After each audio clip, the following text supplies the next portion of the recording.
Hey everyone, welcome to another video review. This is the Transformers Earthspark Deluxe Class Megatron. You can see him there in front of the package, which, new for most of us. Yeah, you can see very light blue package and Transformers Earthspark. You got the whole Megatron render there. You got the whole Build-A-Figure thing, which more on that in a little bit. Transformers and the Decepticon symbol, his unique new Decepticon symbol, because, apparently he's not a bad guy. Probably. Haven't actually watched it quite yet.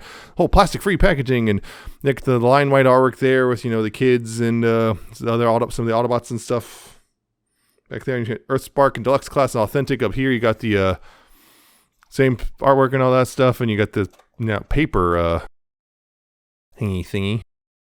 On this side, you got the Build-A-Figure render, I guess.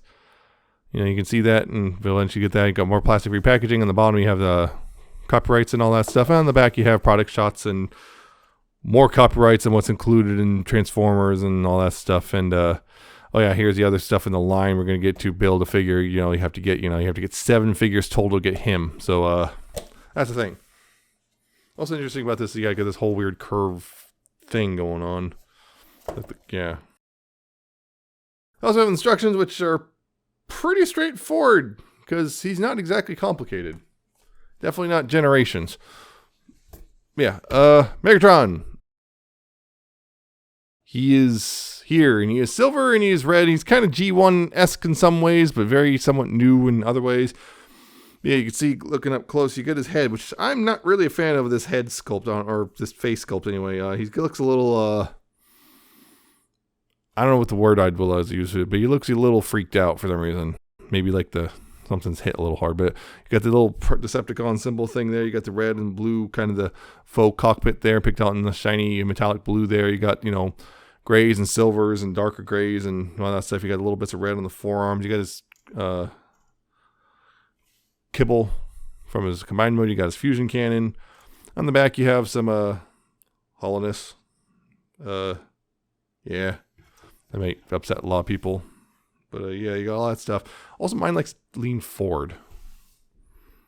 Not like he's falling over or anything, but it's a little weird.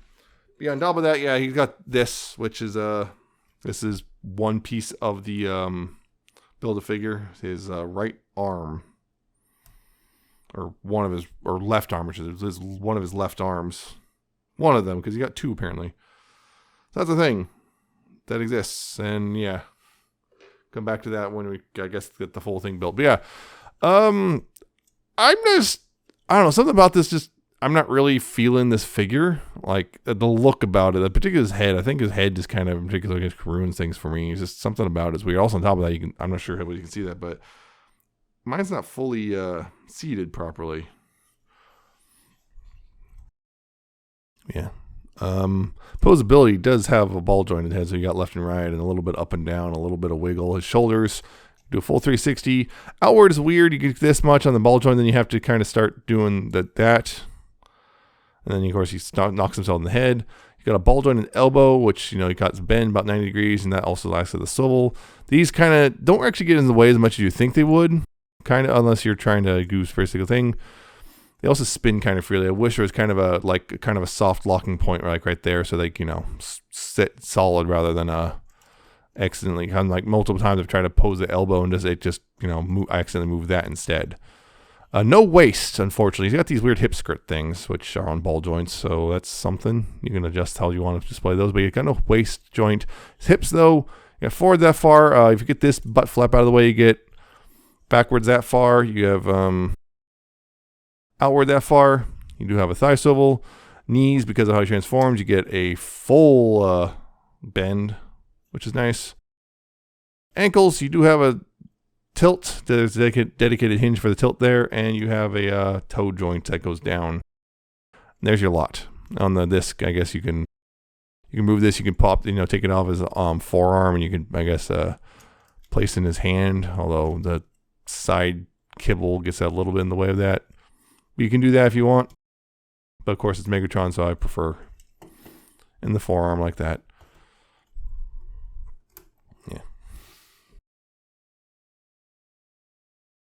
Just to grab a Deluxe off the shelf and just kind of show what size. I guess here's Skids, Legacy Skids.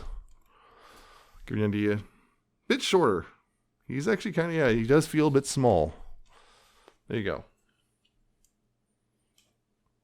Yeah, transformation is really simple. First, you want to take this and pop that off, put that off to the side for now. Then go ahead right here. There's a little joint here. You want to go ahead and first actually flip that up. Then slide that joint out. Make sure it goes all the way down. Then bring the shoulder at the shoulders. You want to bring them up here, and then they'll tab together. And that came off because of course it did. Yeah. Tap those together. They're actually very stubborn about tapping together. Yeah, tab those together. And then here you want to go ahead and rotate those bits of kibble around at the forearms. Then right here, untab that. That tabs in right there. You want to untab that and bend at the ball joint and then bring it out like that. And then this right here will tab in right there like that. Same thing. Bring that down right there. Bring it forward the ball joint and then bring it back, rotate it outward and then tab it into the side. Like that. These bits of the ball joints right here, you want to go ahead and there's these tabs right here which will go into little slots right there. So you gotta rotate these and then just kind of slot those in like that. Rotate and slot in like that. Now here at the legs, you want to go ahead and rotate them outward like this. And then bring them, and then fold the toes up. And then bring them in. Make sure this is up still.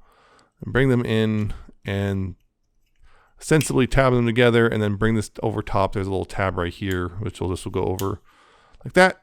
And then take the gun here and split it in half. And then they're kind of, you know, see those pegs up here. There's corresponding pegs. You have to make sure it's right side. This one, the one with the peg on it, goes on the right side of the vehicle. Just peg that in. And there you go. That's Megatron's vehicle mode, which it's all right. Again, I don't know. You can see a lot right down here, kind of like, I don't know. Got the faux cockpit there, but you got the real cockpit here. You got some bits of silver picked out. You do have the propellers and then kind of, I guess, the exhaust of some sort. You got little fins. I don't know. Something about this is just kind of, it's all right. You got a little fake landing gear right there too. So you can do that. Again, the propellers you can see spin pretty well actually, but I don't know. Something about this is kind of underwhelming, and that's, I don't know. It's fine. It's just, I don't know. Something about it just is, particularly you got the forearms just chilling out here under the wings, and like the hands don't even fold away and everything. I wouldn't mind this so much if the hands fold away, but they don't. And honestly, I think the summation of Megatron here is he's underwhelming. I find he was not a good first impression of this Earthspark line, to say the least.